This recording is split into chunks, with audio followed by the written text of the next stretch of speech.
India एक नए दौर की दिहेली पर खड़ा है। यहाँ की राजनीति वाइब्रेंट और डायनामिक है।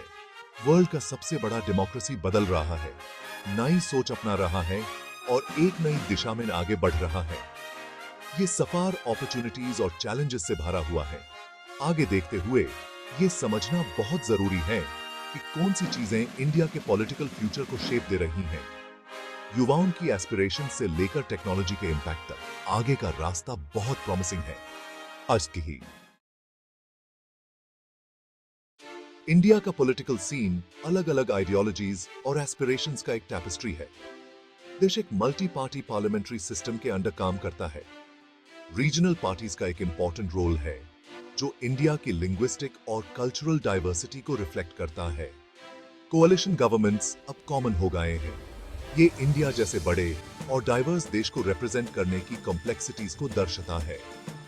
आज का पॉलिटिकल क्लाइमेट इकोनॉमिक ग्रोथ और डेवलपमेंट पर फोकस करता है।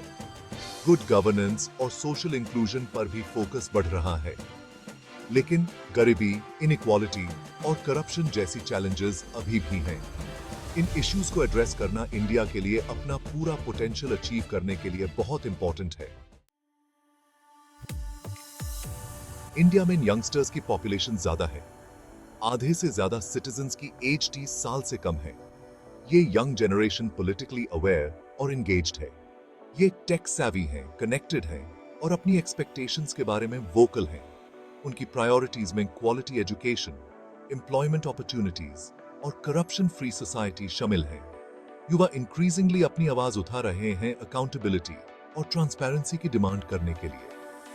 वो सोशल मीडिया पर एक्टिव हैं, पॉलिटिकल डिबेट्स में हिस्सा ले रहे हैं और इलेक्शंस में पार्टिसिपेट कर रहे हैं।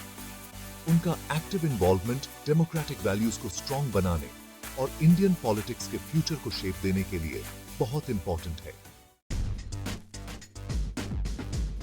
टेक्नोलॉजी इंडिया के पॉलिटिकल लैंडस्केप को बदल रहा है। Social media platforms political communication के लिए पावरफुल टूल्स बनकर उभरे हैं। ये पॉलिटिकल पार्टीज को वोटर्स से डायरेक्टली कनेक्ट होने का मौका देते हैं। सोशल मीडिया सिटीजन्स के लिए भी एक प्लेटफॉर्म है जहां वो अपने व्यूज एक्सप्रेस कर सकते हैं और अपने लीडर्स को अकाउंटेबल होल्ड कर सकते हैं। इलेक्शंस में टेक्नोलॉजी का यूज भी बढ़ रहा है। ऑनलाइन कैंपेनिंग, डिजिटल रैलीज और ई वोटिंग का ट्रेंड बढ़ रहा है। जहां टेक्नोलॉजी बहुत पॉसिबिलिटीज लाता है, वहीं चैलेंजेस भी लाता है। मिस इन्फॉर्मेशन का फैलना और डेटा के मिसयूज की संभावना कुछ ऐसी कंसर्न्स हैं जिन पर ध्यान देने की जरूरत है। इंडिया को डेवलप्ड नेशन बनने के रास्ते में कई चैलेंजेस का सामना करना पड़ रहा है। गरीबी, इनइक्वालिटी और करप्शन आज भी बड़ी कंसर्न्स बनी हुई है। देश को एनवायरमेंटल डिग्रेडेशन और क्लाइमेट चेंज जैसे इश्यूज को भी एड्रेस करना होगा।